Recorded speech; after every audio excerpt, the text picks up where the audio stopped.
अखंड ज्योत जलती है तब तक शक्तियों का पहरा आपके घर में होता है। जिस घर में अखंड ज्योत जलाई जाती है उस घर में शक्तियाँ सदैव वास करती हैं।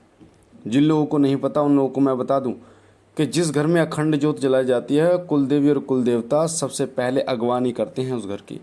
अगवानी का मतलब होता है सबसे पहले आगे रहते हैं, जागृत होते हैं, और आपके घर की जो सुरक्षा का जो दायित्व होता है वो आपके कुलदेवी और कुलदेवता का होता है। क्योंकि अखंड ज्योत जो होती है वो इतनी पवित्र होती है और इतनी शक्तिशाली होती है कि देवी शक्तियों को वहाँ पर आना ही होता है। अखंड ज्योत शक्तियों का वास आपके घर में कराती है। अखंड ज्योत नवरात्रों में भी जलाई जाती है। जैसे आज से गुप्त नवरात्र शुरू हैं, 19 तारीख से गुप्त नवरात्र शुरू हैं। अगर आप चाहें तो अखंड ज्योत जला सकते हैं। और अखंड ज्योत जलाने से जो है वो एक देवता नहीं, आपके सहायक देवता भी प्रसन्न होते हैं जब आप अखंड ज्योत जलाते हैं। और अखंड ज्योत के साथ अगर आप व्रत धारण करते हैं और ऐसे नियम करते हैं, आप ज़मीन पर सोते हैं, ब्रह्मचर्य का पालन करते हैं, तो वो सोने पे सुहागा हो जाता है। आपको एक साधना का फल मिलता है और इतना फल आपको मिलता है कि आपके द्वारा की गई पूजा जो 2-3 साल की पूजा होती है, मात्र 9 दिन 11 दिन में आपको उस अखंड ज्योति से प्राप्त हो जाती है। आपने देखा होगा मंदिर की जब स्थापना की जाती है तो मंदिर में अखंड ज्योत जलाई जाती है। कई मंदिरों की स्थापना जो जागृत मंदिर जिन्हें करा दिया जाता है उन मंदिरों में ज्योति लेके आई जाती है।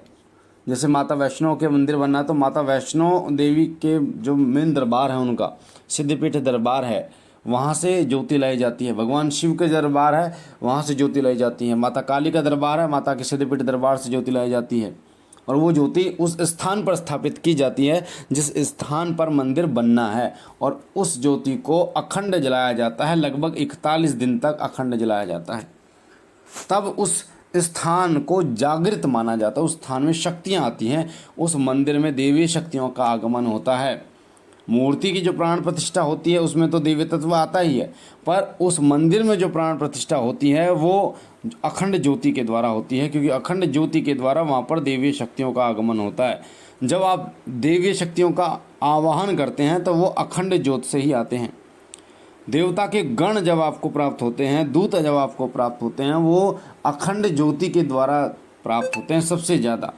और दीपक जो होता है, दीपक जलाना जो होता है वो प्रतीक होता है देवताओं का, देवी शक्तियों का प्रतीक होता है। जिस घर में देवताओं का यानी दीपक जलाया जाता है वो अंधकार को नष्ट करता है, नकारात्मक शक्तियों को नष्ट करता है, सकारात्मक माहौल बनाता है, सकारात्मक ऊर्जा आपके घर में स्थापित करता है।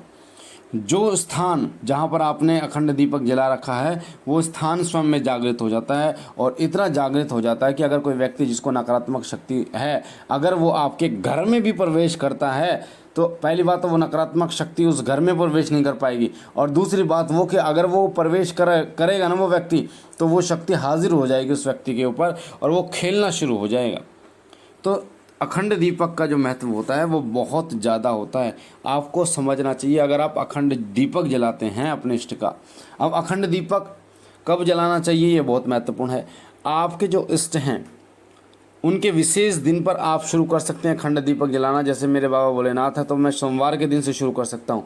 अगर नवरात्रों में जलाने हैं तो नवरात्रों की शुरुआत में आपको अखंड दीपक जला सकते हैं, और जो शुभ मुहूर्त होता है उस मुहूर्त के अंदर अंदर आपको अखंड दीपक जलाना है। अगर हनुमान जी की जैसे जन्मोत्सव है उसमें अखंड दीपक जला सकते हैं। कई लोग एक दिवसीय साधना करते हैं, एक दिवसीय अखंड दीपक जलाते हैं, उसका भी विशेष फल उन्हें प्राप्त होता है, जिसमें रात के 12:01 से शुरू करना होता है दीपक जलाना, और रात के 12 बजे तक दीपक जलता है, और तब तक आपको सोना नहीं होता। रात के 12:01 से शुरू करना है, सोना नहीं होता, और आपकी साधना चलती है लगातार। तो अखंड दीपक जो है वो आपके घर में अन्न और धन के भंडार बढ़ता है।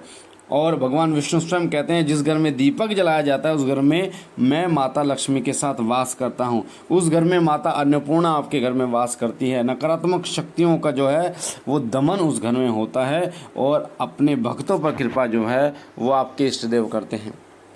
अखंड दीपक कभी भी आप जलाएं तो कलावे की बाती बनाकर ही अखंड दीपक जलाएं। जो कलावे की बाती होती है उससे आप अखंड दीपक जलाएं। साथ ही घी, सरसों के तेल का, और जो दीपक जलाया जाता है, अखंड दीपक जलाया जाता है, वो तिल के तेल का जलाया जाता है। तो देवता के अनुसार आपको अखंड दीपक जलाना चाहिए। जैसे माता काली के लिए आप सरसों के तेल का अखंड दीपक जला सकते हैं, उसी तरीके से भगवान हनुमान जी, बाबा भोलेनाथ, अन्य देवताओं के लिए आप देसी घी का अखंड दीपक जला सकते हैं। भैरव बाबा के लिए भी सरसों के तेल का, या भगवान श्री कृष्ण या अन्य देवताओं के लिए तिल के तेल का अखंड दीपक आप जला सकते हैं। जब भी अखंड दीपक जलाएं तो उसमें अगर हनुमान जी का है तो हनुमान जी का सिंदूर थोड़ा सा डालें। अगर माता, किसी भी माता का है तो उसमें माता की रोली थोड़ी सी डालें। और 2 लौंग उसमें ज़रूर डालें। अखंड दीपक में 2 लौंग वन टाइम डालनी है आपको, 2 लौंग उसमें ज़रूर डालें। और थोड़े से अक्षत यानी जो चावल होते हैं वो अखंड दीपक में ज़रूर आपको डालने चाहिए। मैंने आपको क्या बताया, हनुमान जी की अगर आप पूजा करते हैं, दीपक जलाते हैं, तो हनुमान जी का सिंदूर उसमें डालना है, थोड़े अक्षत डालने हैं और 2 लौंग डालनी है। अगर किसी देवी की उपासना करते हैं, माता की किसी की उपासना करते हैं, आप माता का दीपक जलाते हैं, तो उसमें आपको माता की रोली थोड़ी सी ज़रूर डालनी है। अखंड दीपक बुझना नहीं चाहिए, इस चीज़ का विशेष रूप से आपको ध्यान रखना है। तो अखंड दीपक का जो साइज़ है वो उस हिसाब से लेना, ताकि घी और तेल उतनी मात्रा में आ पाए, ताकि आपका अखंड दीपक बुझे ना। जब आप सो रहे हो तब भी आपका अखंड दीपक ना बुझे। और एक बात और बता दो, अखंड दीपक जब आप जलाएंगे तो आपके साथ ऐसा हो सकता है कि थोड़ी बहुत आपके घर में जो है वो आपसी टकराव हो सकता है, लड़ाई झगड़े हो सकते हैं। और उसका सबसे बड़ा कारण होता है कि आपके घर में अगर कोई नकारात्मक ऊर्जा है, नकारात्मक शक्ति है, तो जब उसको पीड़ा शुरू होती है। क्योंकि जब अखंड दीपक आप जलाते हैं तो उस देवी देवता के जो गण हैं, उनके जो सेवक हैं, उनके जो दूत हैं, वो उनका पहरा आपके घर में होना शुरू हो जाता है। और वो फिर उनमें जो है उन नकारात्मक शक्तियाँ जो आपके घर में है उनका खिंचाव करते हैं, उनमें मार लगाते हैं, जिसके कारण वो शक्तियाँ चाहकर आप मतलब खुद अपनी ये संभव प्रयास करती हैं कि आपके घर में किसी प्रकार से इस अखंड दीपक को बुझा दिया जाए या इस पूजा को रोक दिया जाए। तो वो दिमाग पर बैठकर जितनी उनमें शक्ति बचती है वो लड़ाई झगड़े या आपसी टकराव कराते हैं, जिसके कारण आपका दीपक बुझ जाए। तो इन चीज़ों का आपको ध्यान रखना। ये संकेत हैं कि अगर आपके घर में नकारात्मक ऊर्जा है तो अखंड दीपक जलाने के बाद आपके घर में ये चीज़ें होंगी।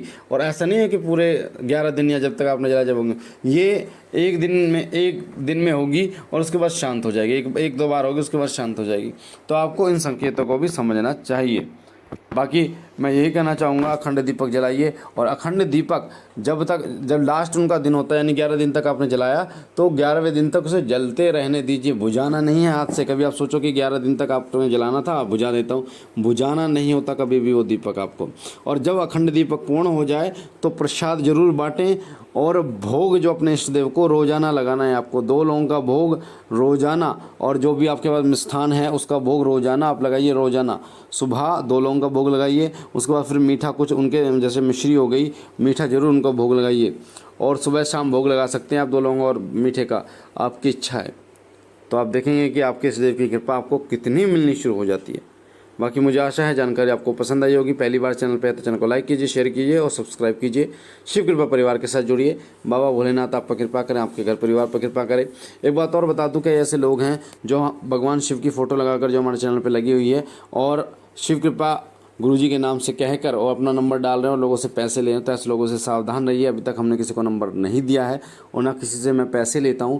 मेरा मानना ये है, क्योंकि मैं भी खुद जॉब करता हूं, मेहनत करता हूं। 1-1 रुपया आपका बहुत महत्वपूर्ण है, किसी को भी ना भेजें, किसी को भी ना दें।